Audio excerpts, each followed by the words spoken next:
first of all, Jeremy and Michael, thank you very much for putting together all these presentations. It's always great to have amazing people around you guys, and I know it's hard. So hold on, I'm having some technical issues here with my computer. No problem. But so Jeremy calls me yesterday, right, and says, you know, let's go through a technical a technical thing, you know, technical sort of a dry run, right? And he goes, okay, share your screen with me. And I'm like, Jeremy, I'm really watching at something very, very, very exciting. And he thought that I was gonna show him porn.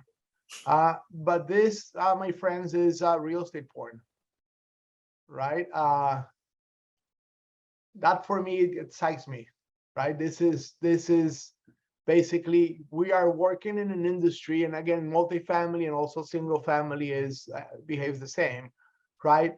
Where rents are going up, and not it's only an issue about affordability, right? But it's also about supply, right? So during the bad years, you know, properties were not, you know, nobody started anything. Actually, there was no money to start anything. And then now, you know, 10 years later, we still see that, you know, people have procreated, families have increased, right? People are living longer.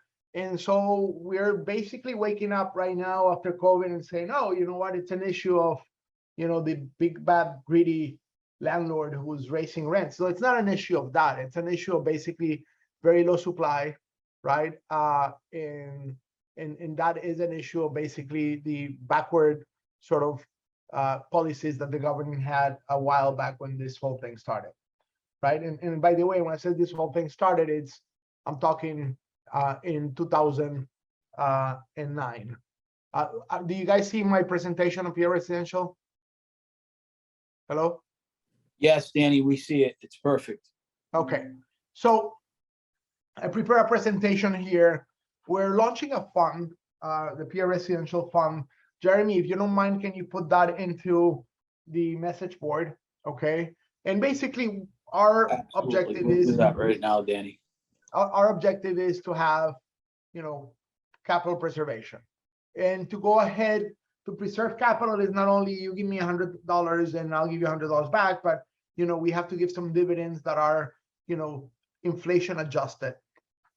And on top of that, it would be great if we have some sort of appreciation of that capital, because the property that we're buying, we improved that, we made it better, and then we can sell it for a higher price in the future.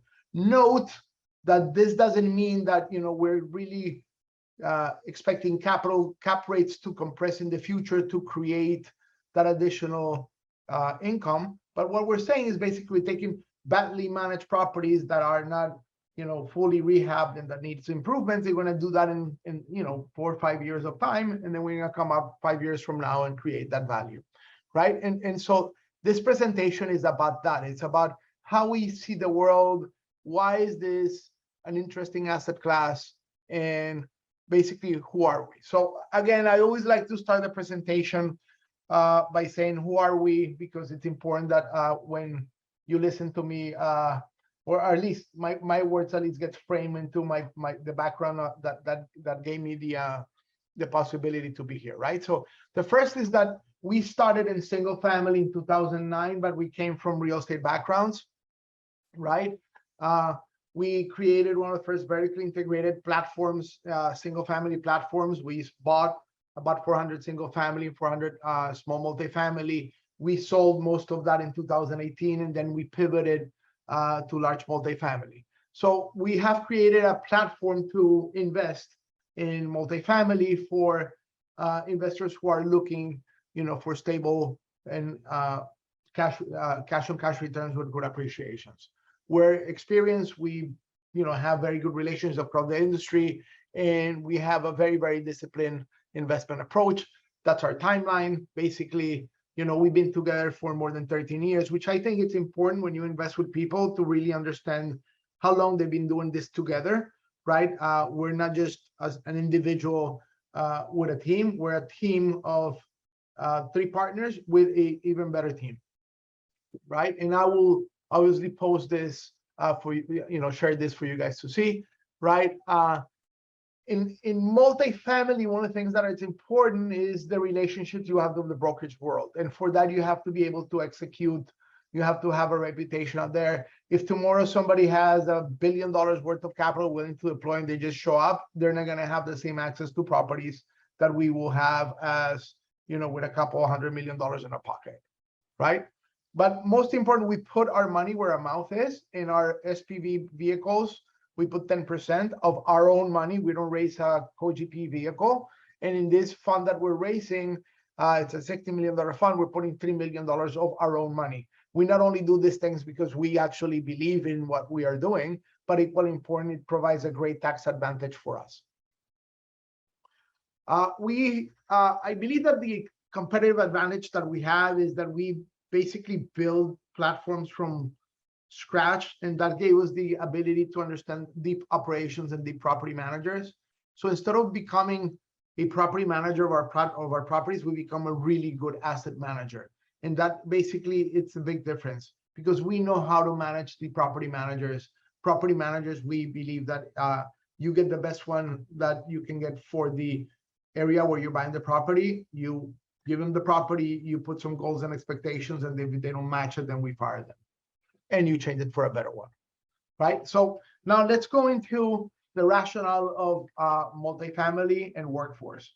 So here's what I want you to start thinking about, right? We're in turbulent times. I think that we are in normal times because we went back to normal, but somehow the perception is that something's about to happen. I think that yes, it will, but what happens is that people came from this drunken party of 2 years of free money, and now the party's over and like, oh my God, something's about to happen. Market's at full throttle, unemployment is low. We're having people, having problem hiring people, right? The vacancy is extremely low. So, I mean, the recession, it's more of an adjustment of things, but nevertheless, we have this expectation that inflation is going to go up, and I believe it will. I'm from Colombia, from Latin America, and so inflation is coming upon us, right? And nothing beats inflation like rents, and we'll show you the graph.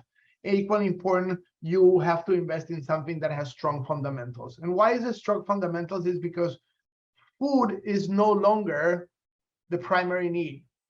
Like the most important need, I believe, is shelter. Food is free in a way. If you're hungry, you can go to a soup shelter, they'll give you food, right? If you're really, really starving, bone dry, people will actually give you food, and I believe that not only the United States, but in general, right?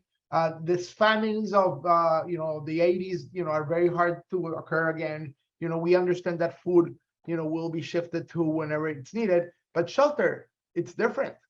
Right? If you don't have a place to sleep, go, good luck getting a bed in a homeless shelter, right? Nobody's gonna take you into their home and say, hey, here's a room, right? Shelter creates a huge problem because it's not only about health, because you're exposed to the elements, but it's also about safety.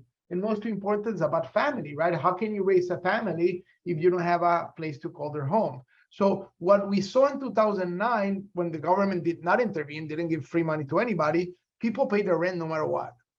They bumped, right? Two families living in the same house, great, but they still pay the rent. And we believe that rent is very, very, very resilient, right? We saw in 2009 that we were buying houses for $80,000 when they were worth $200,000 a couple of years before, and the rents went from $1,500 to $1,400.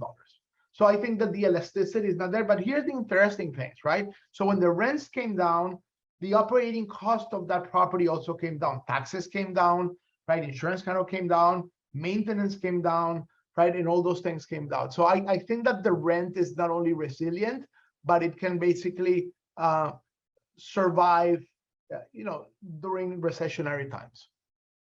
So multifamily right now, I think it's, in my opinion, and you guys can read some articles that I wrote in Forbes about how multifamily is going to become the queen of the ball, right? But not only it's stable with very strong occupancy right now, right? But as there is a recession, or at least a recession perception, people will not buy houses. People do not buy houses when, you know, they're gonna might get fired or the recession might come. They're just gonna keep on renting, right? And if more renters come into the market and the, you know, the society, which is 60% ownership, 40% rentership, starts to move the other way, I don't think there's enough rental units in the United States that can catch up with that, right? And so you're basically multifamily working class.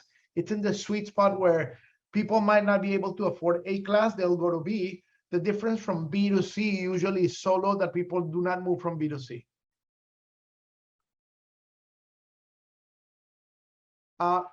The supply demand imbalance for me, it's key right now because I'm in the planning and zoning board of the city of Hallandale, and right now a lot of that supply demand imbalance has to do with the fact that cities and municipalities make it extremely hard to build. If you wanted to go to a city and say, "Yeah, I'm going to give you for free a 200 apartment building that you're going to rent to the people that have no, you know, no shelter," it will take you 3 years, 4 years to complete it.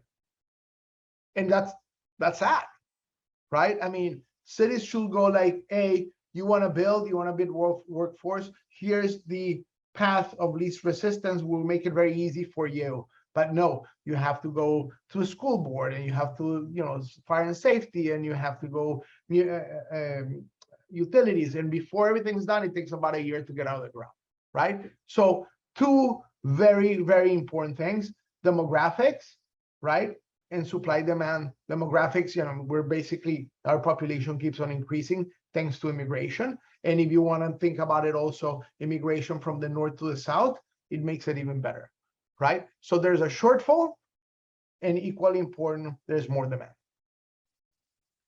This basically, you know, a picture is worth 1,000 words, right? That's what happens, right? Look at the dip, right? 2009, it went from give or take 94 to 92, right? And then after that, it's just steady Eddie 95. And there's some cities where that's been 96, 97, 98. It depends on the city, right?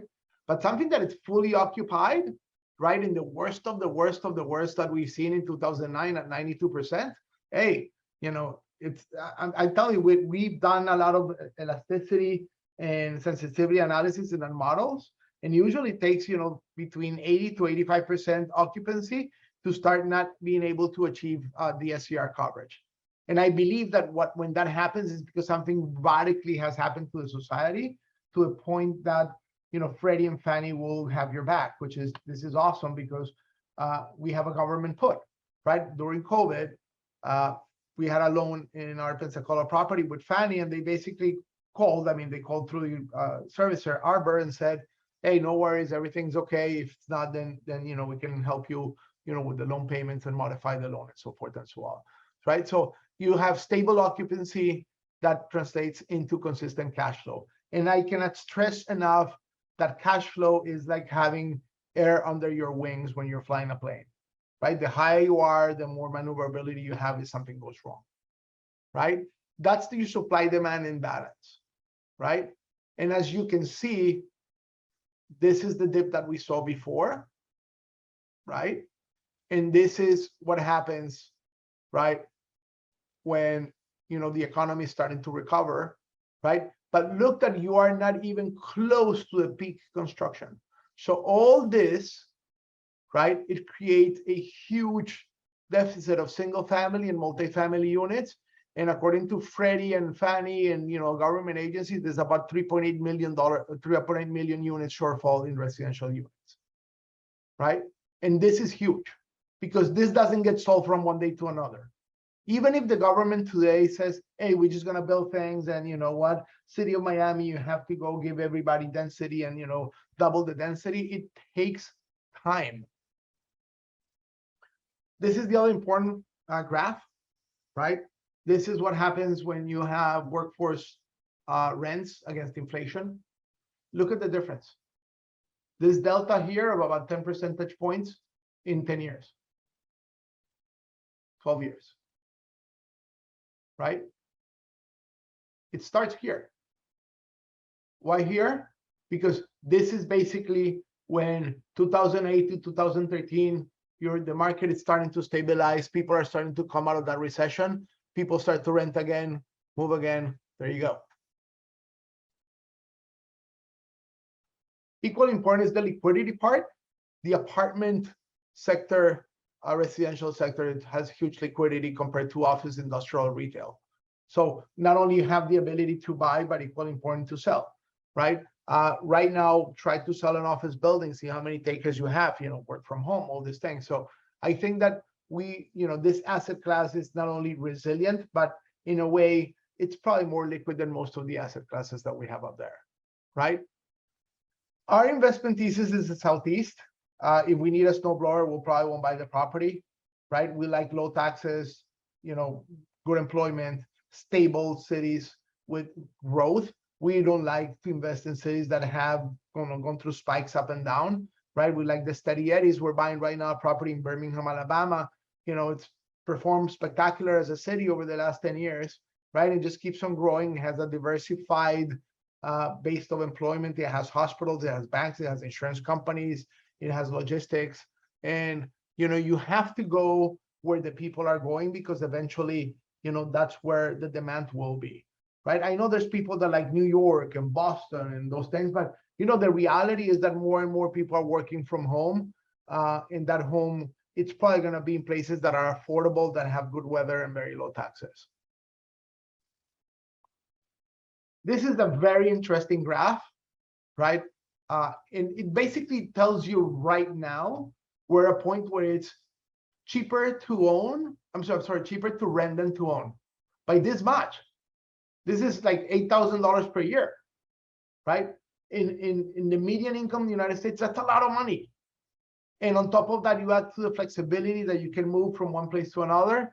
This is amazing. And the reason this has happened is not only because of interest rates, also obviously because of the cost of mortgages, but insurance has gone up, right? Maintenance has gone up. And so when you are a corporate landlord, your insurance is cheaper, your rates are cheaper, your maintenance are cheaper. So at the end, you have this big difference in payments. Maybe in the single family, you're amortizing the payment, and so you're creating some sort of equity. But by long term, people live out of the paycheck, day to day. 50% of the United States does not have more than $500 in their bank account. So when you are able to save them some money, they will take it. Now, the other thing that it's important, it's the investment thesis of funds versus individual investments. We bought 4 properties as an SPV, as special purpose vehicles. One in Pensacola, one in Jacksonville, one in Savannah, Georgia, and one in Fayetteville, North Carolina. Amazing properties. They're overperforming. Our Pensacola property, we probably gonna have on the contract that will be a 45% IRR and a 2.5x to our investors. That's net of fees, right? But that's incredible execution. But here's the thing, right? It's 4 separate entities. And if you have 4 separate entities and we do well in 3 of them and bad in the other one, we don't move money from the ones that did well to the one that we did bad. So for the people who invested in all our 4 properties, they said, hey, 4 out of 4 is starting to look like a fund. Why don't you guys explore a fund? Which allowed us to do a couple of things. It's first of all, we sat down, we said, how do we make this cheaper for the investor? Because now that you can create a fund, you can basically have some synergies in the expenses. And equally important, you can write the terms of the fund to be more favorable to the investor. So one of the things that's important for us is that our incentives are always aligned, right? And for that to happen, we basically said, we will not take a promote unless all the money has been returned to the investor plus the preferred. Preferred in the fund, it's the 7%, right? In addition to that, funds are more institutional in nature. And I know some of people hearing this, are, sort of mom and pop investors, but be aware that you really want to invest where the real guys, big guys invest, because that means that the documents, the operational agreements, and the governance of that investment has high quality. It's more institutional in nature, and it's an advantage to you. So funds are more expensive to create. They're a pain in the butt to create, and they require a lot of investment up front, right? Which means that you have to sort of be more sophisticated versus the syndicators that sometimes you just basically put a property under contract and they just basically blast it to their friends and family, right? Obviously, the advantage of an SPV is that you get to pick and choose whatever properties you want to invest on, and also about the timing. The thing with the fund is that you compromise on, investing, let's say $200,000, which is our minimum, and then you get called in time as the fund starts buying properties. Whereas on an SPV, if you have money, you deploy. If you don't have money, you don't deploy. Now let's talk about risk, right? And I think that one of my pet peeves lately has been talking to my investors about risk. Everybody talks about IRR and everybody talks about cash on cash, but nobody understands what they really mean. And most important, how much risk they carry. So the important thing about IRR, it doesn't measure risk. It measures returns. It doesn't measure risk. And by the way, it measures returns, but it doesn't give you the time of those returns. You can have a 30% IRR in 6 months, which they give you money in 6 months and you have to reinvest it. Or you can have a 15% IRR in 10 years, which is great because for 10 years, you don't do anything. It just basically keeps on going, right? So on cash, it doesn't really measure your capital stack. Cash on cash, usually it's measured as an average of 5 years in this case, right? And if what happens if you have a debt in the middle, a refinance event, the cash on cash doesn't capture that. So the way we look at risk is simple, right? Don't lose money, period, right? If you abide by that rule and you don't put yourselves in situations where you're about to lose money or you can lose money, then it's great, right? And, the way to best express it, is Warren Buffett. We all know who he is. And is the first rule, don't lose. And if you forgot the first rule, just look at the second rule is look at the first rule, right? The thing about investment is that it carries risk. So you will not be able to really make money if you don't willing to take a little bit risk. The important thing is to talk about risk-adjusted returns, right? So why take additional risk when your return doesn't justify it, right? The way we look at it is the cow is worth the milk it gives, and that's basically you measure risk based on the cash flow because the rest is speculation. Get this in your mind. The easy way to understand risk is that risk plus risk is not two risk, but risk squared, right?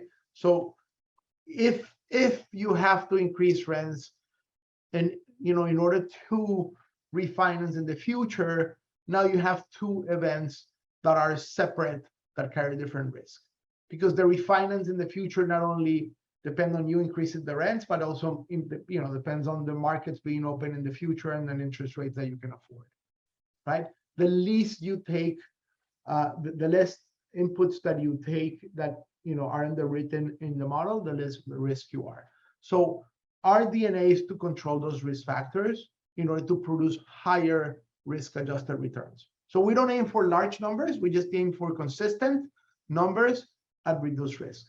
And for that, we believe that it's important to take a look at several factors, right? And so the economic risk for us is just basically how do we underwrite the properties, right? Anybody can basically throw numbers at a spreadsheet and say, well, we believe that rents are going to grow this way and expenses the other way, and so forth and so on. But the reality is that it takes a lot of, boots on the ground to understand the details of what we're underwriting. And for that, we basically dive deep into the market. We talk to the companies that are around there. We talk to our press departments, understand what they're trying to do. Are they going to hire more people? We talk to the bankers. We talk to the people in the city. Can they, are they going to approve more properties, so forth and so on. But we are very anal when it comes to understand the risk, to the point we actually underwrite the municipal bond of the municipality and the city we're buying in. I mean, the last thing you want to do is buy an excellent property, and a municipality is about to go bankrupt, right? I don't know of any investor groups that do that, or any operator groups that do that. And I think it's a good thing. I mean, it just basically tells you the kind of people we are when we approach risk. The other issue is financial risk. And by financial risk, I mean, how do people leverage their properties, right? In our case, we're plain vanilla, right? We just basically put Freddie or Fannie debt, right? Middle of the fairway, we just let it run. When you introduce, a preferred equity or mezzanine or a bridge or a floating rate, now you're starting to play with the devil.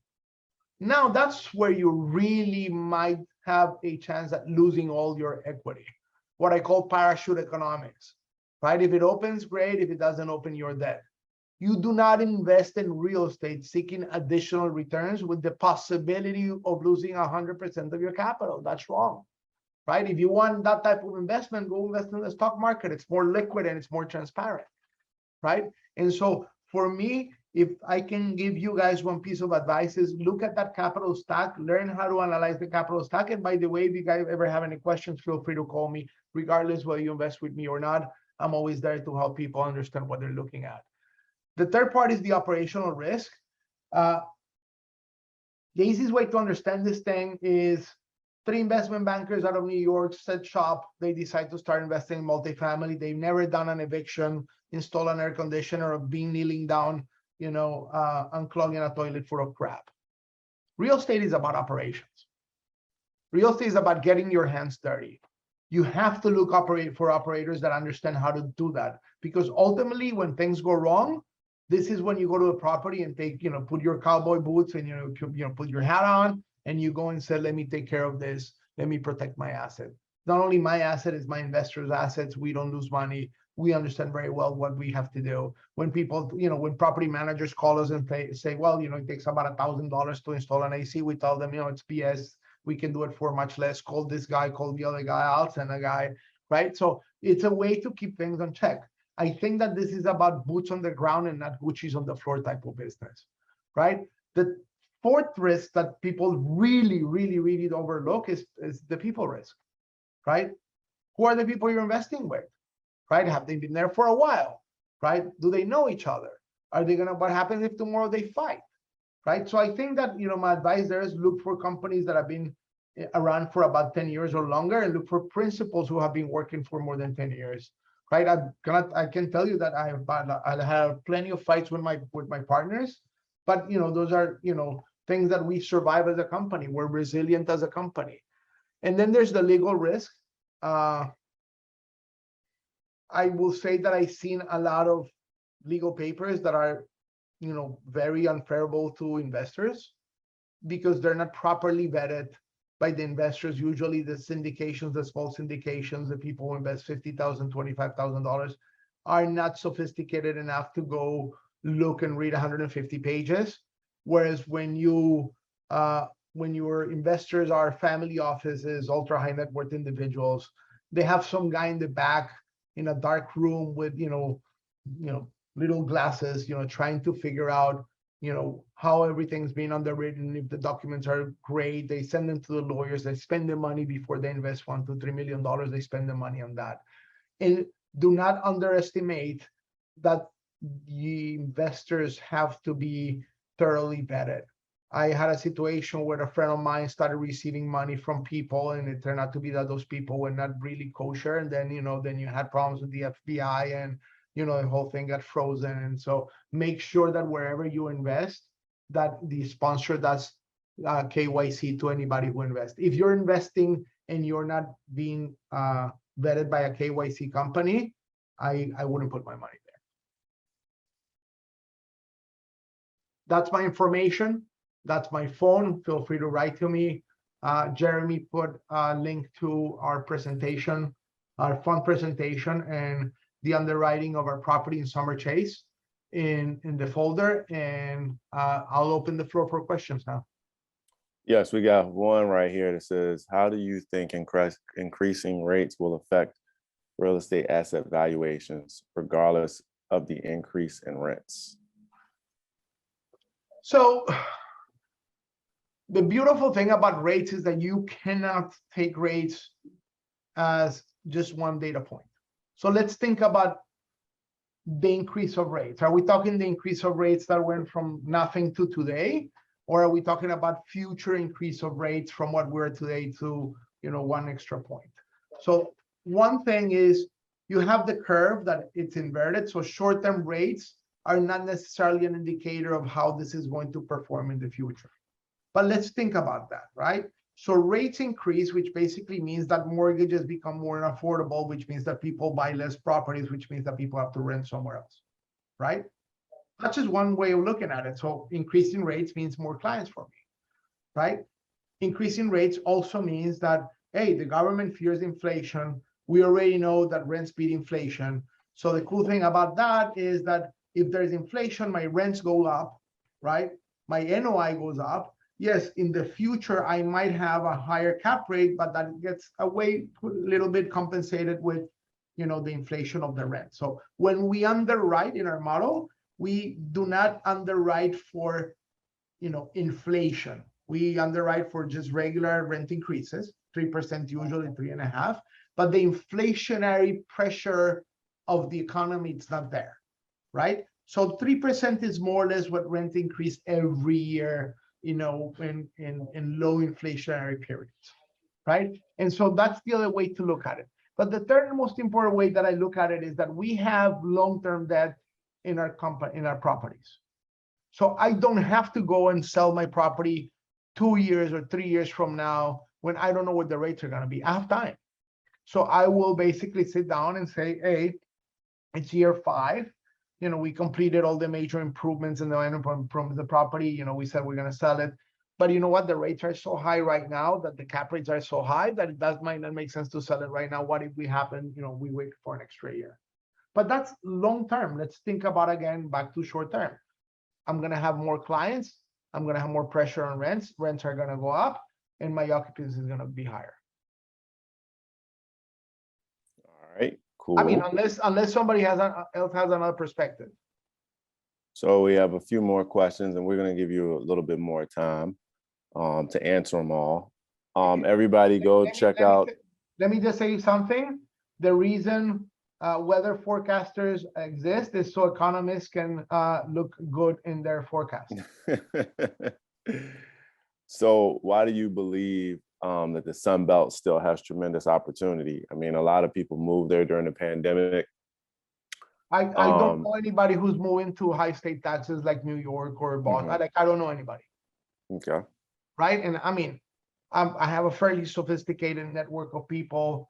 I was blessed to be, do my MBA in Wharton, and, that gave me access to, that was 25 years ago. So my peers from, 25 years ago are, high executives in large companies. And we had these conversations over our WhatsApp chat. And the reality is that, more and more people are just moving to, the Southeast. And it's simple, right? If I'm the CEO of a company, why will I have, my back-end office in Boston when I can have it in Birmingham and pay people half the price that I'm paying in Boston? And by the way, people in Birmingham or in Pensacola or in Savannah are, not only have better quality of life, it's just cheaper to live there. Right.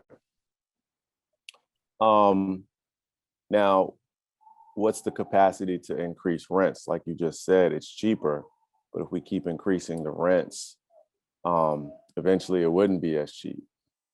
Well, let me put it this way. In Miami now, they're building condos or multifamilies where they're underwriting $4,000 rents for a 2-2, right?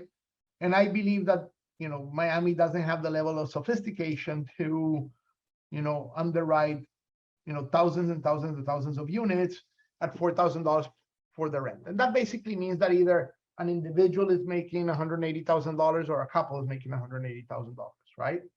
So if you're in secondary and tertiary markets where we have very low rents, most likely people are going to migrate from higher cost city to lower cost city. So the numbers that I have fresh on my mind is the property we're buying in Birmingham, Alabama. It's actually Hoover. It's one of the neighborhoods of Birmingham. Amazing neighborhood. One of the best school systems of Alabama, actually around Hoover. 4 out of the 5 best school systems in Alabama are there, right? The average median household income in Hoover is $92,000. The current rent of the property we're buying is $1,100, which basically makes it $13,500 a year, which is, usually have to have a 3-to-1 ratio, right? We want to increase that rent in our model to $1,500, which is the current market rent of that market today. Nice. Again, when we look at rents, we don't go like, hey, the rents in the market today are 1,200, and we believe that in the future, they're going to be 1,400, and we underwrite that. No, we underwrite to known rents because we buy properties that are underperforming. And the underperformance has two components. One, it's bad management, right? In this case, the property we're buying, it's badly managed. And the second part is 95% of the units are in original condition. This is a 1989 property, right? Which basically means that if I remodel those units, I'm going to be able to increase the rent by about $200. Not that I think it will be, that's what the market says. Like if you go to the properties around, they said, well, the older looking unit is 1,300, the newer looking unit is 1,500, and they're getting that, right? So let's assume that I have perfect rents today, right? Like, I bought a building that it's fully rehabbed and it's extremely well managed. Then you underwrite what happens with inflation when more people come to the place where you have that property, right? And also, importantly, the city starts to grow. Because it's two different issues, right? One issue is, hey, it's become cool to live in, Greenville, North Carolina, right? But no companies are moving there. It's just basically people are retiring, right? So you might have more Chick-fil-A's, but nobody's going to put more office space, right? So what you have to do is you have to look at the dynamics of the area you're buying in. You have to become an expert on microeconomics of the area. So for example, in the Hoover market, you have Mercedes and Honda, and you have all this infrastructure that is, Mercedes and Honda are about 45 minutes from Hoover, right? Birmingham, you have 70,000 people working in the medical field. It's the 13th largest banking center in the United States. Insurance, but you have now all the technology company moving there because they find that they have really good access to talent because University of Alabama and Birmingham, but equally important, it's affordable. So it was voted as one of the most affordable cities for millennials to move in. So you have now, companies starting to open up. Smuckers, the company that makes the jellies, it's starting a $1 billion manufacturing plant there. So when you have, people moving in because of migration, weather, taxes, right? You have companies moving in because they're attracted to sort of low-cost basis, right? And you have all these things colliding with no supply. Cities, basically is the NIMBYism, not in my backyard. So you go and speak to the city and says, hey, what are the projects that are approved for the next 5 years, right? What is the capacity that you have? It's not only important, understand this, you might have a plot of land where you can build 200 units. But, for you to build 200 units, you have to have, capacity in the sewer system and the electrical system and the school system, right? And sometimes it takes more than 5 years to build a school. So it's not easy. And then you have, you have enough firehouses and police people and so forth and so on. So a lot of the cities want to keep it small, familiar, and they want to build, they want to build $1 million houses, but very few people want to build entry-level apartments. Okay. What happens if there's a recession? What is the plan to make this successful? Well, again, what we saw in the 2009 recession from hell was that rents did not move that much, right? So if there's a recession, I believe that the rents are not going to move. For the contrary, again, let's go back to there's a recession. People don't have the necessary qualifications to buy a home, right? They're not going to buy homes. They're going to have to rent. Some of people who are renting in Class A are going to move to Class B. Some people who renting in Class B are going to move to Class C, but that's less likely, right? And I truly believe that during recessionary times, this behaves extremely well. What happened during 2009 is that people lost their shirt investing in real estate, sometimes because they did not buy the property for cash flow. It was bought for speculation. It was bought with a loan that will never be able to pay it with the cash flow the property was making. We borrow from Fannie and Freddie, which are government entities that will only lend us based on the cash flow that the property has today. Not the property we'll have in a year from now or 2 years from now. God can come from heaven and say, hey, this property is going to be 20% higher income in 6 months from now. They don't care. It's what the property has today. So I think that if there is a recession, if somebody out there really think that there's a recession and they think that residential real estate is a bad investment, my advice to that person is sell everything you have, stocks, bonds, gold, whatever it is, and sit in cash and wait, right? If there's no recession, great. Then in 2 years, you can go back to the market, right? But in the meantime, you lost on the opportunity to make 7% cash on cash, which means that, you know, it's 14% in 2 years. So in my mind, this is a portfolio, right? And if you think there's going to be a recession, I think that the best safe harbor, right, is right now workforce residential multifamily. It has cash flow. It's well underwritten, long-term debt. It gives you very, very good protection against inflation. And guys, I mean, I know that it kind of like, oh my God, you know, this guy doesn't think anything can go wrong with this.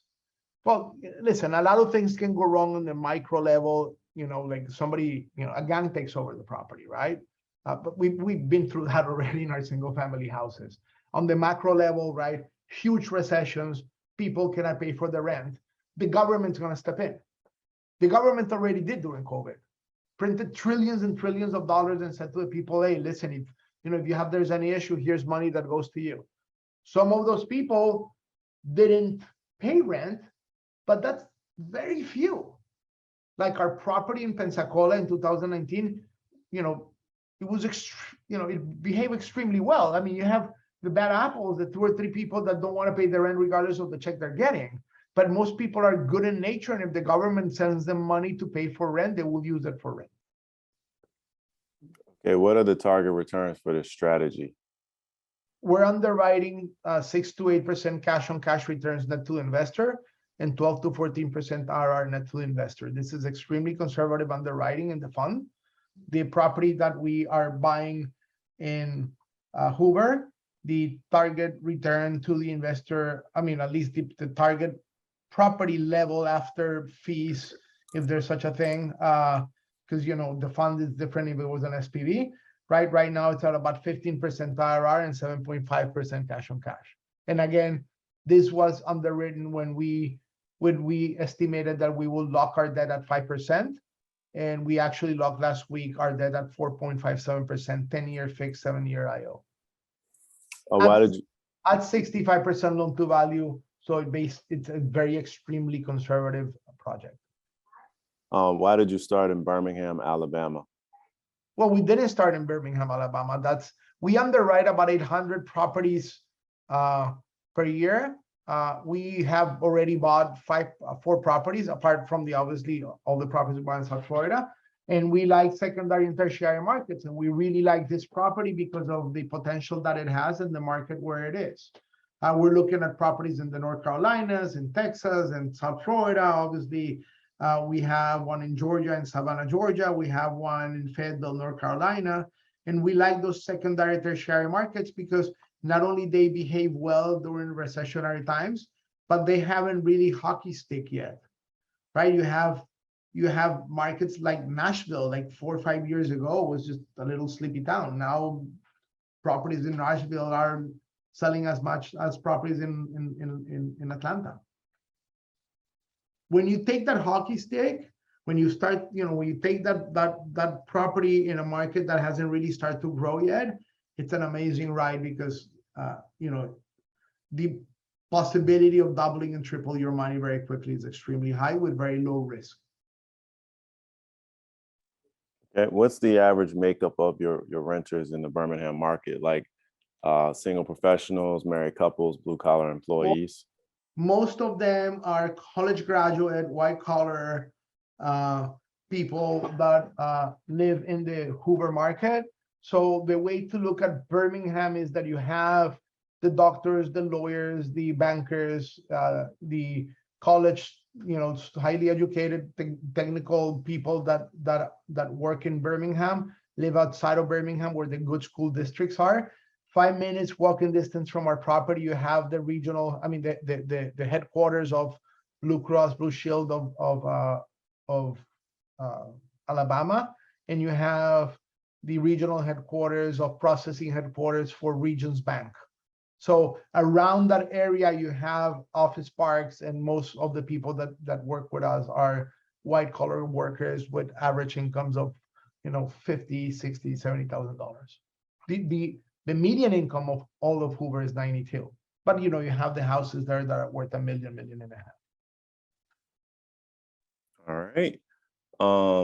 Two more questions. Sure. How are you managing labor costs and input costs?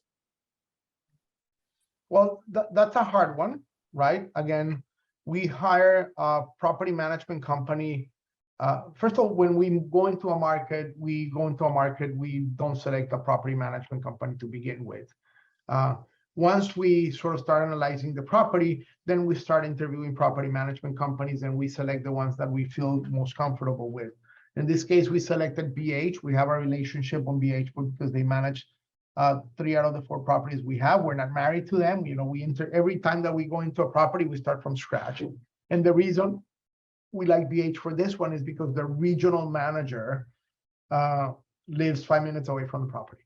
Like the regional manager of all the Southeast, which is an amazing woman, you know, very knowledgeable, you know, she lives there, right? And they also operate properties in the area. And so right now, I think that trying to manage the labor component, it's tough, because at the end, multifamily, it's about service to your client, right? So you might have a maintenance technician that it's $10,000 cheaper, but is not as attentive to detail, or it's not a really nice person to deal with, right? So one of the things that we told our property managers in general is, you know, trying to save, you know, $10,000 or $20,000 in marginal expenses on salaries.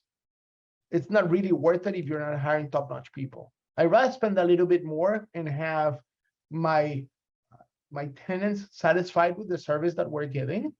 I'd rather have a smarter property manager that knows how to rent to people, and not just one kid that just basically came out of college, has no idea about it. So, you know, being the lowest cost operator doesn't mean that you're doing the best job. All right, last question. Based off demographic trends, and you kind of spoke to this earlier, are there going to be any senior living facilities in your fund? No. Okay. No, we're only workforce.